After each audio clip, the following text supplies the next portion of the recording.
और मैं रीमा प्रसाद। आज 14वां दिन है, यानी भारत में एक ऐसा ऑपरेशन चल रहा है जिसको लेकर जो चुनौतियां हैं, जो परेशानियां हैं, वो गुजरते दिन के साथ बढ़ती जा रही है, लेकिन हार किसी ने नहीं मानी है। डटी हुई है हमारी टीमें। हालांकि मशीनों को काम करने में थोड़ी सी दिक्कतें जरूर आ रही है, लेकिन उन दिक्कतों को पार करने की हर संभव कोशिश की जा रही है। इस वक्त हम सबसे पहले तस्वीरें दिखाएंगे कि हलचल किस तरीके से है। हलचल ये हम दिखा रहे हैं आपको। देखिए एक बार फिर आज सुबह की शुरुआत के साथ ही कैसे मॉक ड्रिल हो रहा है, किसका? एनडीआरएफ की टीमों का। एनडीआरएफ की टीमें यहां पे मॉक ड्रिल कर रही है, वो तस्वीर इस वक्त आपके सामने है। यानी बैकअप प्लान एनडीआरएफ की टीम हर सुबह करती है, इस उम्मीद के साथ कि आज का जो दिन है, जो गुजरता हुआ घंटा है, उसमें शायद कोई बड़ी बात हो जाए। और इसी उम्मीद के साथ हमारी जो रेस्क्यू टीमें हैं, एक्सपर्ट्स की टीमें हैं, वो सभी अंदर मौजूद है। कल देर रात इस तरीके की परेशानियां आ गई कि फिर से ऑगर ने काम करना बंद कर दिया। ऐसा कहा जा रहा था, डीआरडीओ की जो टीमें थी उसके तरफ से यह कहा गया कि 5 मीटर तक कहीं कोई मलबा नहीं है, कहीं कोई परेशानी वाली बात नहीं है। लेकिन जैसे ही 1.5 मीटर तक कट करने का काम ऑगर मशीन ने किया, वो मशीन वहीं पे खराब हो गई, यानी काम करना बंद कर दिया। ये रात की घटना। अभी लेटेस्ट अपडेट वहां से कुछ इस तरीके से निकलकर सामने नहीं आ पाई है, बड़ी बातें की स्थिति अभी वहां पे क्या है। लेकिन जो बाहर की हलचल है वो मैं यही दिखा रही हूं कि हर दिन के तरह ही है, लेकिन क्या कोई विकल्प भी है, ये जानने के लिए मैं सीधे अपनी सहयोगी प्रियंका कांडपाल का रुख करूंगी। प्रियंका, मैं 2 सवाल आपसे एक साथ पूछना चाहती हूं।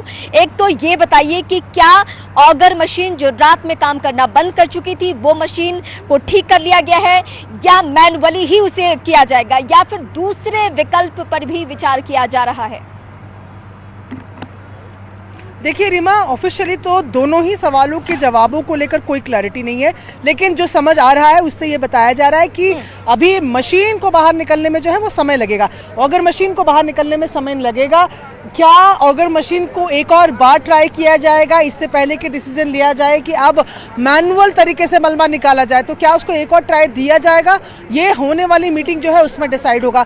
इसके अलावा क्या दूसरे ऑप्शन भी तलाशे जा रहे हैं? तो इस सवाल का जवाब है ऐसा होता हुआ शायद दिख रहा है, क्योंकि आज वर्टिकल ड्रिलिंग की जो मशीन थी उसको उसकी जगह से शिफ्ट किया गया है। जहां पर मेरी मौजूदगी है उसके ठीक पीछे बैरिकेड है।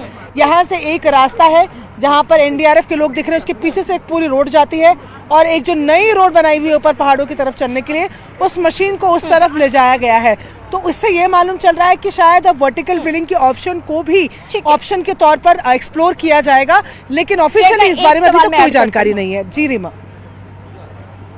प्रियंका, मैं एक सवाल अपने दर्शकों की सहूलियत के लिए आपसे ही समझना चाहती हूँ। जरा हमारे दर्शकों को समझाइए कि ये जो दूसरे ऑप्शन पे हम कल से ही बात करना शुरू कर चुके हैं, क्योंकि एक्सपर्ट्स टीमों को पता था कि सबसे आसान जो रास्ता है, आसान नहीं कहूंगी मैं ये कहूंगी कि जो सबसे जल्दी तय करने वाला रूट था, ये यही था जो ऑगर मशीन जहां पे काम करती।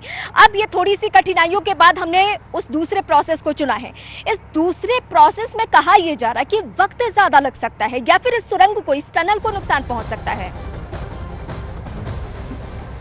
देखिए आप साफ तौर पर, क्योंकि जब हम बात कर रहे थे, ये जो सामने का टनल दिख रहा है, यहाँ से केवल 60 मीटर की दूरी को तय करना था, जिसमें से 45 हम कर भी चुके हैं। अब इसके बाद दूसरा छोटा रास्ता जो है वो वर्टिकल ड्रिलिंग ही है, जिसमें 88 मीटर के तकरीबन ड्रिल होना है। तो इसी वजह से इसके बाद उस ऑप्शन को रखा जा रहा है। हाँ, ये माना जा रहा है कि हो सकता है कि टनल पर उससे नुकसान हो, लेकिन तमाम जो मंत्री, केंद्रीय मंत्री नितिन गडकरी की बात की जाए, पीएमओ ऑफिशियल्स की बात की जाए, यूके के जो सीएम है पुष्कर सिंह धामी की बात की जाए, उन्होंने एक स्टेटमेंट को बार बार बोला है। वो ये बोला है कि 41 मजदूरों की जान किसी भी कीमत पर वो बचाएंगे। तो वो कीमत 1300 करोड़ के ये का जो टनल बना हुआ है, इससे भी ऊपर है वो 41 मजदूरों की जान। तो मुझे लगता है कि ये टनल पर नुकसान पहुंचने के चांसेस प्रो कॉन्स में जरूर है, वर्टिकल ड्रिलिंग में या हॉरिजॉन्टल ड्रिलिंग में, लेकिन फिलहाल वो प्रायोरिटी नहीं है। प्रायोरिटी ये है कि क्या ये लोग जल्द से जल्द उन मजदूरों तक पहुंच जाएंगे। तो इसीलिए हम लगातार कह रहे हैं कि दूसरे ऑप्शन को भी शायद आज से सीरियसली कंसिडर किया जाने लगा है, क्योंकि मशीन जो है, हालांकि उसका भी ड्रिलिंग पार्ट नहीं गया है, लेकिन मशीन जो बेहद भारी मशीन होती है, उसको यहाँ से बीआरओ की जो दूसरी रोड बनी हुई है, कच्ची रोड, वहां तक आज ले जाया गया है। रीमा, तकरीबन 3 दिन पहले इस वर्टिकल ड्रिलिंग मशीन को इसलिए भी रोका गया था ताकि कंपन हो रहा है या फिर ऑगर को काम करने में कोई बाधा ना पहुंचे, इसलिए उसे रोक भी दिया गया था। और प्रियंका, ये उम्मीद भी हो गई थी, मैं अपने दर्शकों को एक बार फिर विजुअली बताती हूं कि यहाँ पे क्या कुछ हो रहा है। जिस वर्टिकल ड्रिलिंग के बारे में हम आपको बता रहे हैं, वो एंगल क्या है, वो जगह क्या है, वो सबसे पहले मैं आपको इस वक्त दिखाती हूँ। जो दूसरा विकल्प इस वक्त हमारे पास है, वो दूसरा विकल्प है टॉप एंगल पे। यानी इससे क्या, इस ड्रिलिंग से क्या होने वाला है, इस टनल को नुकसान पहुंचेगा। जो 1300 करोड़ से ज्यादा का टनल है उसको नुकसान पहुंचेगा, लेकिन ये कीमत चुकाकर भी अगर हम मजदूरों की अपनी जान बचा सके तो सरकार का फैसला यही है कि हर सूरत में, चाहे जिस तरीके से मजदूरों की जान बचे, उस तरीके से मजदूरों को हर हाल में बाहर लेकर आना है। दोनों ही विकल्पों पे इस वक्त काम होना शुरू हो चुका है।